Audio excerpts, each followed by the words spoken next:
बेटा एक बार फिर से आप सभी का स्वागत है आपके अपने YouTube channel Balaji education centre पे। इससे प्रीवियस वीडियो में हम लोग गॉस की प्रमेय के अनुप्रयोगों को देख रहे थे। इसका एक लास्ट अनुप्रयोग बचा हुआ है, उसको आज हम लोग इस वीडियो में बहुत जल्द देख लेंगे और इसके बाद अगले चैप्टर पे प्रोसीड करेंगे। अगला जो डेरिवेशन बचा हुआ है वो डेरिवेशन है एक समान रूप से आवेशित अचालक गोले के कारण वैद्युत क्षेत्र की तीव्रता। इससे पहले वाले डेरिवेशन में हम लोग समझ चुके हैं गोली कोष के कारण वैद्युत क्षेत्र की तीव्रता। उसी में हमने आपको गोली कोष या उसी को हम लोग खोखला गोला कहते थे या उसी को हम लोग चालक गोला कहते थे। उस वीडियो में हमने आपको बहुत अच्छे समझाया है कि खोखला गोला क्या है या चालक गोला क्या है। ठीक है, और इस वाले वीडियो में हम लोग जानेंगे अचालक गोले के बारे में। वैसे इससे प्रीवियस वीडियो में हमने आपको गोली कोष या खोखला गोला या चालक गोला और अचालक गोले में अंतर हमने आपको बताया है। अगर आपने उस वीडियो को नहीं देखा है तो आप उस वीडियो को एक बार जरूर से देख लें। बाकी यहाँ पे हम थोड़ा सा डिस्क्राइब फिर से किए दे रहे हैं कि खोखला गोला या गोली कोष या चालक गोला वह गोला होता है कि जिसको आवेशित करने पर जो आवेश हो उस गोले के संपूर्ण पृष्ठ पर एक समान रूप से वितरित हो तो उसे हम लोग खोखला गोला कहेंगे या चालक गोला कहेंगे। अचालक गोला वह गोला होता है जिसमें उसे आवेशित करने पर आवेश उसके पृष्ठ पर ना वितरित होकर उसके संपूर्ण आयतन में एक समान रूप से वितरित हो तो उसे हम लोग बोलते हैं अचालक गोला या इसी को हम लोग ठोस गोला और कहते हैं। तो इसी के कारण हमें वैद्युत क्षेत्र की तीव्रता ज्ञात करनी है और ये गॉस की प्रमेय का सबसे लास्ट अनुप्रयोग है, तो इसको आप बहुत ध्यान से देख लेना। बाकी कुछ लैंग्वेज यहाँ पर लिख दी है, पहले हम लोग इसका फिगर यहाँ पे ड्रॉ कर ले रहे हैं। तो कैसा गोला है? एक अचालक गोला है। तो हमने मान लिया कि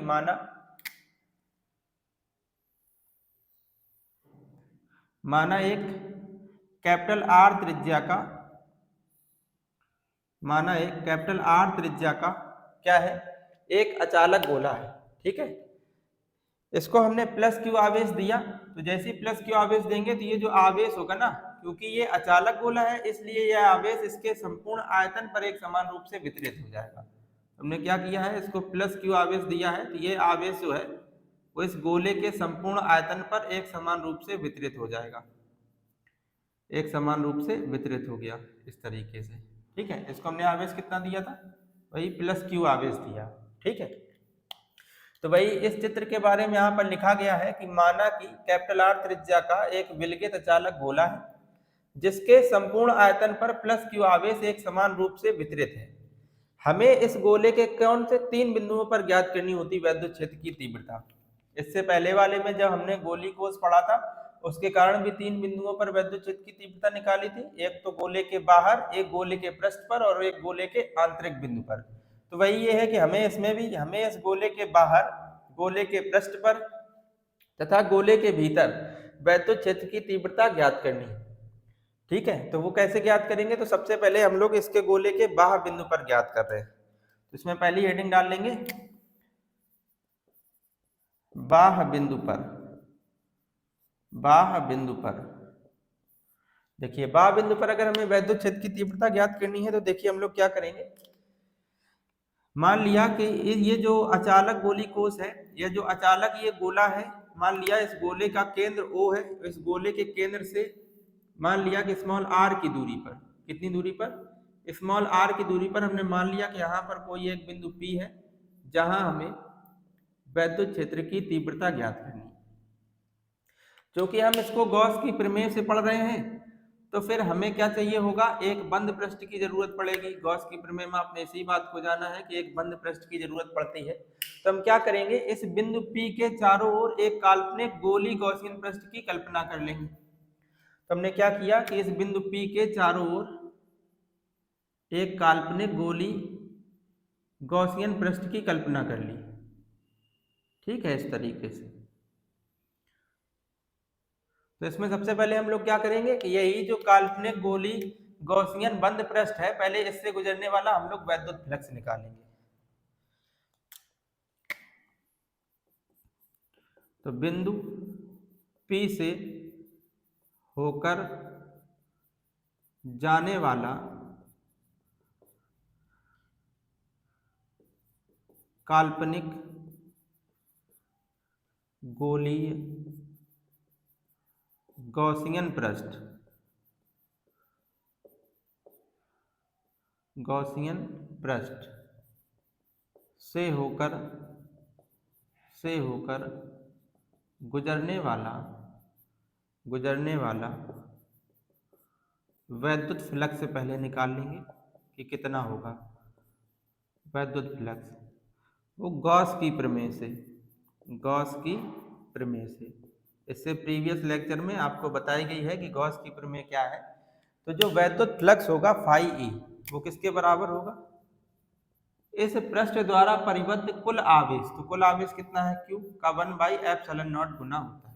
ठीक है, ये तो हो गया वैद्युत फ्लक्स। जबकि हम लोग वैद्युत फ्लक्स की एक और डेफिनेशन जानते हैं कि वैद्युत फ्लक्स फाई ई है, जो वो बराबर होता है EA cos थीटा के। थीटा जो होता था वो वैद्युत क्षेत्र की तीव्रता और उस पृष्ठ के एरिया वेक्टर के बीच का कोण होता था। जैसे हमने ये गोली पृष्ठ लिया है, तो इस गोली पृष्ठ पर हमने कोई भी बिंदु ले लिया, जैसे मान लीजिए यहाँ पर हमने एक बिंदु ले लिया, तो ये अपना पृष्ठ होगा। तो इस पृष्ठ पर जो वैद्युत क्षेत्र की डायरेक्शन होगी प्लस आवेश है, तो इसके कारण वैद्युत क्षेत्र की डायरेक्शन बाहर की ओर होगी, और इस पृष्ठ का जो एरिया वेक्टर होगा वो भी बाहर की ओर होगा। इसका मतलब एंगल यहाँ पर कितना बनेगा, 0 डिग्री।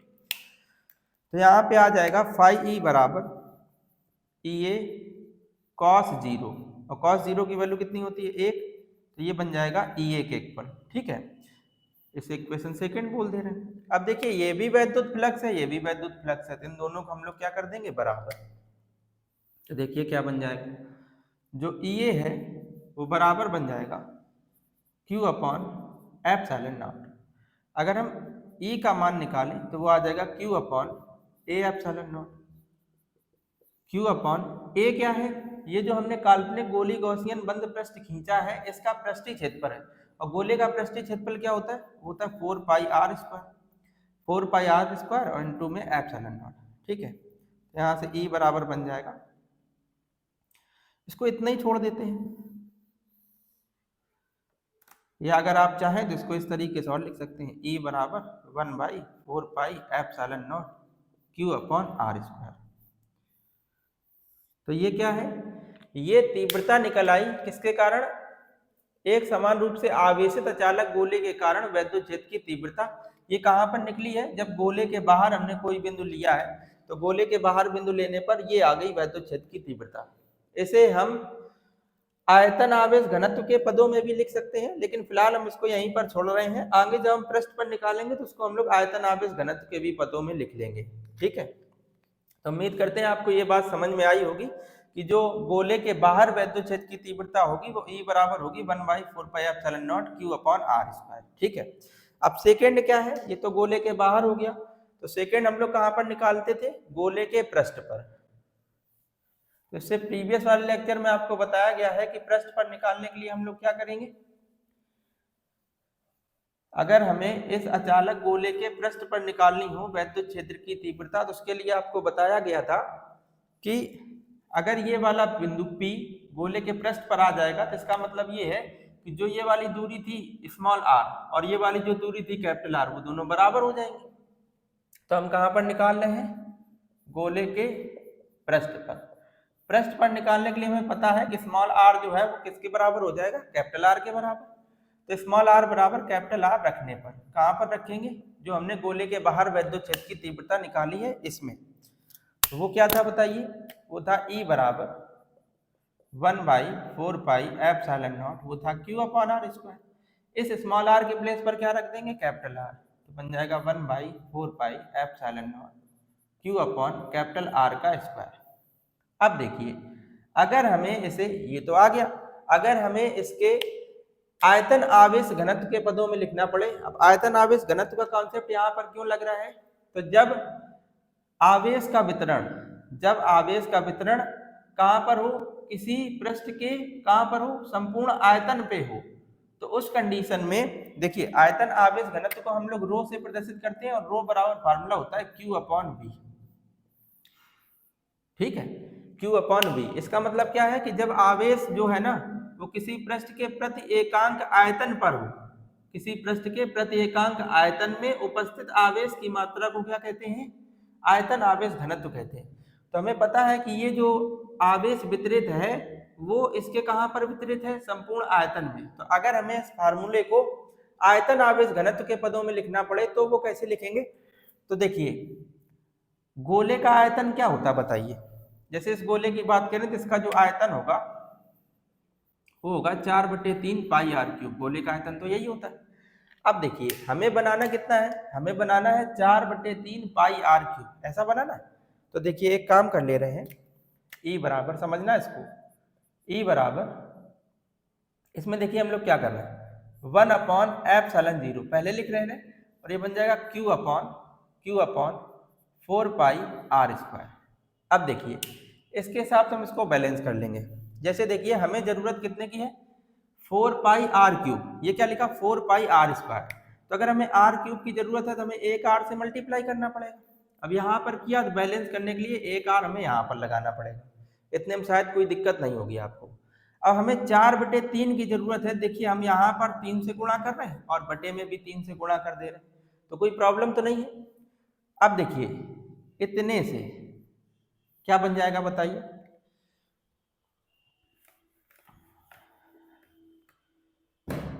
देखिए E बराबर 1/एप्सिलॉन0, ये है क्यू आर अपॉन में, ये देखिए क्या है, ये 3 था, जिसको 3 को इसके साथ लिए ले रहे हैं, ठीक है। अब ये क्या बन जाएगा बताइए, 4/3 पाई आर स्क्वायर, और आर का मल्टीप्लाई होगा तो आर क्यूब बन जाएगा, ठीक। और ये 4/3 पाई आर क्यूब जो है ना, वो इस गोले का क्या हो जाएगा बताइए, इस गोले का हो जाएगा आयतन। तो इसकी जगह पर हम लोग क्या लिख सकते हैं, वो लिख सकते हैं ई बराबर 1/3 एप्सिलॉन0 क्यू आर अपॉन में, ये गोले का आयतन है, इसको क्या लिख सकते हैं वी। और अभी थोड़ी देर पहले हम लोगों ने जाना है कि अगर कहीं पर Q अपॉन V लिखा होगा तो Q अपॉन V की जगह पर हम लोग क्या लिख देंगे, आयतन आवेश घनत्व रो लिख देते हैं। तो क्या बन जाएगा बताइए, ये बन जाएगा E बराबर 1/3 एप्सिलॉन0, इसकी जगह पर तो रो आ जाएगा, तो ये बन जाएगा Q अपॉन V की जगह पर हम लोग क्या लिख लेंगे, रो इंटू में R। E बराबर ये बन जाएगा रो R अपॉन में 3 एप्सिलॉन0। ये जो है वो कहाँ पर आ गया, ये आ गया गोले के पृष्ठ पर वैद्युत क्षेत्र की तीव्रता E बराबर बन गया रो R अपॉन में 3 एप्सिलॉन0, जहां पर रो क्या है बताइए, रो है आयतन आवेश घनत्व, R क्या है, वो इस गोले की त्रिज्या है, एप्सिलॉन0 जो है वो निर्वात की क्या है, वो निर्वात की वैद्युतशीलता है। तो इस प्रकार से हम लोगों ने इस गोले के बाहर निकाल लिया था कि वैद्युत क्षेत्र की तीव्रता कितनी होगी, गोले के पृष्ठ पर निकाल लिया। अब अगला जो टॉपिक है वो है इस गोले के अंदर, क्योंकि इससे पहले जो हम लोगों ने गोली कोष पढ़ा था, तो गोली कोष में जो आवेश था वो उस पृष्ठ के, वो जो आवेश था वो गोले के संपूर्ण पृष्ठ पर आया था, इस वजह से अंदर आवेश था नहीं। इसलिए जब आवेश नहीं था तो उस कंडीशन में हम लोगों ने देखा था कि वहां पर जो वैद्युत क्षेत्र की तीव्रता थी वो 0 थी। कारण क्या था, गोली कोष में क्या कारण था कि गोले के अंदर अगर किसी बिंदु पर हम लोग वैद्युत क्षेत्र की तीव्रता निकाल रहे थे तो वो 0 आ रही थी, तो उसका कारण था कि गोले के अंदर आवेश ही नहीं था, और जब आवेश नहीं होगा तो वैद्युत क्षेत्र की तीव्रता कहाँ से आ जाएगी। इसमें तो ऐसी कोई कंडीशन नहीं है, इसमें देखिए आवेश तो है ही है, तो यहाँ पर कैसे निकालेंगे उसको देखते हैं। तो अगला अपना तीसरा टॉपिक हो जाएगा, हम लोग कहाँ पर निकालेंगे, अब हम लोग निकालेंगे गोले के आंतरिक बिंदु पर, गोले के आंतरिक बिंदु पर। तो देखिए आंतरिक बिंदु पर क्या हो जाएगा, आंतरिक बिंदु पर अगला टॉपिक है हम लोगों का आंतरिक बिंदु पर। अब आंतरिक बिंदु पर कैसे निकालेंगे, जैसे मान लीजिए ये यहाँ से हमने एक गोला बनाया था, तो मान लिया कि इसके अंदर हमने मान लिया यहाँ पर कोई बिंदु है, जैसे बाहर P लिया था, तो ये बिंदु हो गया P डैश। अच्छा यहाँ से O से लेके P डैश की जो दूरी है वो इसके रिस्पेक्ट में क्या होगी, छोटी ही तो होगी, इस वाली दूरी के रिस्पेक्ट में छोटी होगी। तो मान लिया कि ये दूरी जो है वो R डैश है, ठीक है।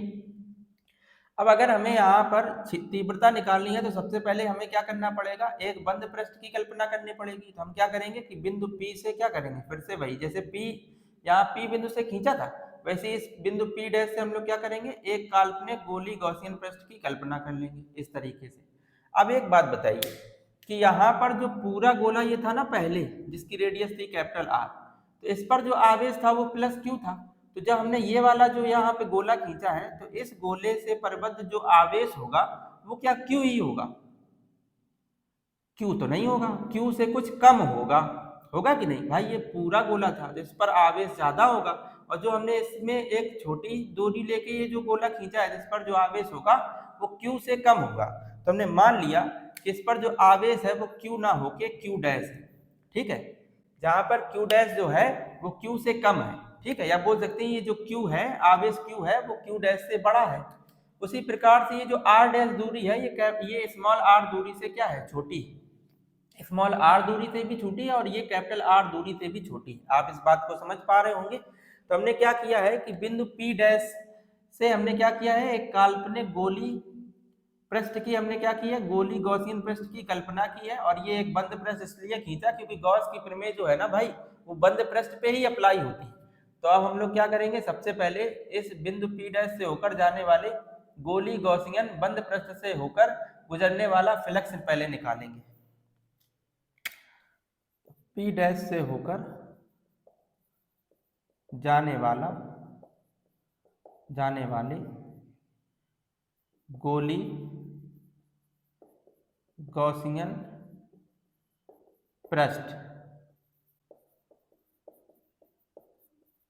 से होकर गुजरने वाला फ्लक्स निकाल लेंगे हम लोग पहले। गुजरने वाला वैद्युत फ्लक्स वो क्या हो जाएगा, वैद्युत फ्लक्स जो है गॉस की प्रमेय से हम लोग पढ़े थे ना कि जो वैद्युत फ्लक्स होता है वो फाई ई बराबर किसके होता है, इस पृष्ठ द्वारा परिबद्ध कुल आवेश का 1/ε0 गुना होता है। तो ये जो बिंदु P डैश से हमने ये काल्पनिक पृष्ठ खींचा है, इसके द्वारा परिबद्ध कुल आवेश कितना हमने माना है, Q डैश। तो वो क्या हो जाएगा, Q डैश अपॉन में ε0, यही तो होगा। अच्छा ये तो हो गया।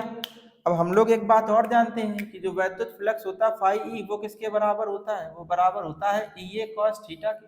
थीटा हमें पता है कि इस पृष्ठ के लिए निकाले चाहे इस पृष्ठ के लिए निकाले चाहे इस पृष्ठ के लिए निकाले, थीटा का मान 0 ही आएगा, ठीक है। तो यहाँ पे जो फाई ई है वो बराबर किसके हो जाएगा बताइए, EA cos थीटा के प्लेस पर हम लोग क्या लिख देंगे, 0।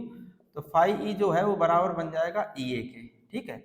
ये भी वैद्युत फ्लक्स है, ये भी वैद्युत फ्लक्स, इन्हीं दोनों को हम लोग बराबर कर देंगे। तो क्या बन जाएगा, ये जो EA होगा वो बराबर हो जाएगा Q डैश अपॉन ε0, ठीक है। E इंटू में A क्या है, A ये है जो हमने बिंदु P डैश से गोली गॉसियन पृष्ठ खींचा उसका पृष्ठीय क्षेत्रफल है। तो गोले का पृष्ठीय क्षेत्रफल क्या होता है, हम सभी जानते हैं कि गोले का जो पृष्ठीय क्षेत्रफल होता है वो होता है 4πr²। अच्छा इसकी रेडियस जो है हमने वो r डैश मानी है, इसलिए इसका जो पृष्ठीय क्षेत्रफल हो जाएगा वो बन जाएगा 4πr डैश का स्क्वायर। तो यहाँ पे देखिए इसके प्लेस पर क्या लिख लेंगे, 4πr डैश का स्क्वायर बराबर Q डैश अपॉन में ε0, ठीक है।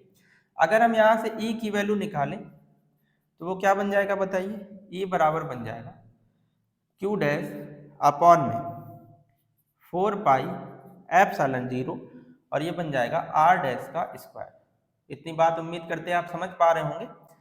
ये तो आ गया कि गोले के जो अंदर है कोई बिंदु लिया उस पर वैद्युत क्षेत्र की तीव्रता इतनी आ गई। मान लीजिए अगर हमें इसी तीव्रता को किसके पदों में लिखना हो, वही आयतन आवेश घनत्व के पदों में लिखना हो तो कैसे लिखेंगे। तो उसको लिखने के लिए फिर से वही चीज है कि इसको हम इस तरीके से लिख ले रहे हैं, Q डैश अपॉन में इसको हम लोग लिख ले रहे हैं 1/ε0 बाहर कर ले रहे हैं और इसको लिख दे रहे हैं Q डैश अपॉन में 4π स्मॉल r डैश का स्क्वायर। अच्छा अगर हमें इसका आयतन पता करना हो कि ये जो बिंदु P डैश से हमने गोली पृष्ठ खींचा उसका आयतन क्या होगा, तो भाई उसका आयतन होगा V बराबर 4/3 पाई 4/3 पाई, और इसकी रेडियस हमने स्मॉल r डैश मानी है तो बन जाएगा स्मॉल r डैश का क्यूब, ठीक है। अब हमें जरूरत देखिए इसमें क्या पड़ेगी, जरूरत हमें पड़ेगी इसमें 4/3 पाई तो है अपने पास, r डैश का स्क्वायर है, हमें r डैश का क्यूब चाहिए। तो हम क्या करते हैं, इसमें एक r डैश से यहाँ पर मल्टीप्लाई कर देते हैं, बैलेंस करने के लिए यहाँ पे भी हमें r डैश लगाना पड़ेगा। समझ पा रहे होंगे इस बात को। हमें 4/3 की जरूरत है, तो अगर हमने यहाँ पर 3 लगाया तो हमें यहाँ पे भी बैलेंस के लिए 3 लगाना पड़ेगा। ठीक है, अब देखिए क्या बन जाएगा, E बराबर 1/3 एप्सिलॉन 0। ठीक है, इस 3 को हमने इसके साथ ले लिया, ये बन जाएगा Q dash R dash upon में 4/3 पाई। ये R डैश का स्क्वायर है, और R डैश के स्क्वायर में जब R डैश से हम लोग मल्टीप्लाई करेंगे तो बन जाएगा R डैश का क्यूब। और इतने को हम लोग क्या लिख देंगे बताइए, इतने को हम लोग लिख देंगे इस जो बिंदु P डैश से हमने गोली गॉसियन बंद पृष्ठ खींचा है उसका ये आयतन हो गया, तो इसकी जगह पर हम आयतन लिख देंगे V। तो क्या बन जाएगा 1/3 epsilon 0 Q dash R dash upon में, ये तो आयतन का फार्मूला हो गया ना, आयतन को हम V लिख दे रहे हैं। बस आप याद रखना कि जो पहले V लिखा था है ना, और जो अब V लिखेंगे उसमें अंतर है। तो अगर चाहो तो इसको V डैश लिख दो, या हम लोग यहाँ पे V ही लिख दे रहे हैं। बस आप समझ लेना कि ये जो V है ये किस गोली पृष्ठ का आयतन है, जो हमने P डैश बिंदु से खींचा है यहाँ पर गोली गॉसियन पृष्ठ, उसका आयतन है ये। ठीक है, तो अब देखिए यहाँ पे हमें पता है कि जो Q/V होता है, ये देखिए Q डैश अपॉन V, आप इसको V डैश लिख दें तो ज्यादा बेटर रहेगा। ठीक है, V डैश किसका आयतन है, ये जो P डैश से खींचा गया पृष्ठ है उसका आयतन है। ठीक है, अब हमें पता है Q dash upon V dash जो होगा भाई, Q dash upon V dash जो होगा वो बराबर किसके होगा, पृष्ठीय आवेश घनत्व, क्योंकि इसका पृष्ठीय आवेश घनत्व इस गोले में हर एक जगह पर समान है ना। तो Q dash upon V dash के प्लेस पर हम लोग क्या लिख लेंगे बताइए, यहाँ पे आपको दिख रहा होगा, ये हो जाएगा 1/3 epsilon 0। Q dash upon V dash के प्लेस पर हमने कहा क्या लिख लेंगे रो इनटू में R डैश। ठीक है, तो ये आपका बन जाएगा कि कैसा गोला था, अचालक गोला। अचालक गोले के कारण इस गोले के आंतरिक बिंदु पर वैद्युत क्षेत्र की तीव्रता E बराबर बन जाएगा 1/3 एप्सिलॉन 0 रो R डैश, जहां पर रो क्या है, रो है आयतन आवेश घनत्व, R डैश क्या है, जो हमने बिंदु P डैश से गोला खींचा है उसकी ये रेडियस है, और एप्सिलॉन 0 आपको पता ही है, एप्सिलॉन 0 क्या है, निर्वात की वैद्युतशीलता होती है। उम्मीद करते हैं आपको ये वाला जो लेक्चर है बहुत अच्छे से समझ में आया होगा। और बेटा इस चैप्टर में जो गॉस की प्रमेय है और ये जो गॉस की प्रमेय का आपको अनुप्रयोग कराए गए हैं, इनको आप बहुत अच्छे से कंप्लीट कर लेना। बहुत ज़्यादा प्रोबेबिलिटी है इसमें से एक न एक डेरिवेशन बोर्ड एग्जाम 2025 में पूछे जाने की। ठीक है, तो आप एक बार, अगर आपको ये डेरिवेशन बहुत अच्छे से आते हैं फिर भी आप एक बार इस लेक्चर को देख लेना, 2x की स्पीड पे देख लेना, जिससे आपके कॉन्सेप्ट क्लियर हो जाए। जैसे इसमें लैंग्वेज लिखी गई है उस लैंग्वेज को आप जरूर देख लेना, जिसमें आपका कोई भी एक भी नंबर कटने का कोई भी चांस नहीं होगा। तो इस लैंग्वेज को आप अच्छे से तैयार कर लें। बाकी फिगर में कैसे समझाया गया, और मोस्ट इंपॉर्टेंट बात है कि जो हमने फिगर बनाया है उसको हमने यहाँ पे लिखा कैसे है कम शब्दों में, तो उसको आप बहुत अच्छे से तैयार कर लेना। बाकी आप अपनी प्रिपरेशन अच्छे से स्टार्ट रखें, क्योंकि एग्जाम का समय अब बहुत नज़दीक है। जैसे जैसे हमसे हो सक रहा है वैसे वैसे हम आपको वीडियो प्रोवाइड कर रहे हैं इंपॉर्टेंट डेरिवेशंस की, आगे भी ऐसे ही करते रहेंगे। और फिलहाल अगर अभी तक आपने चैनल को सब्सक्राइब नहीं किया है तो ये आपसे एक हम्बल रिक्वेस्ट है कि आप चैनल को सब्सक्राइब कर लें। अगर ये वीडियो हमारे द्वारा जो आपको दिए जा रहे हैं अगर ये थोड़े भी यूजफुल हैं, या अगर आप इन वीडियो से थोड़ा कुछ भी सीख पा रहे हैं, तो आपका ये कर्तव्य बनता है कि आप इसको वीडियो को लाइक कर दें, और बाकी आपके अपने अन्य दोस्तों तक भी शेयर कर दें, जिससे उनके पास भी ये वीडियो पहुंच जाए। ठीक है, फिलहाल आप इस वीडियो में हम इतना ही रखते हैं, तब तक आप अपनी तैयारी को बहुत अच्छे से कंटिन्यू रखें। ठीक है, थैंक्स फॉर वॉचिंग।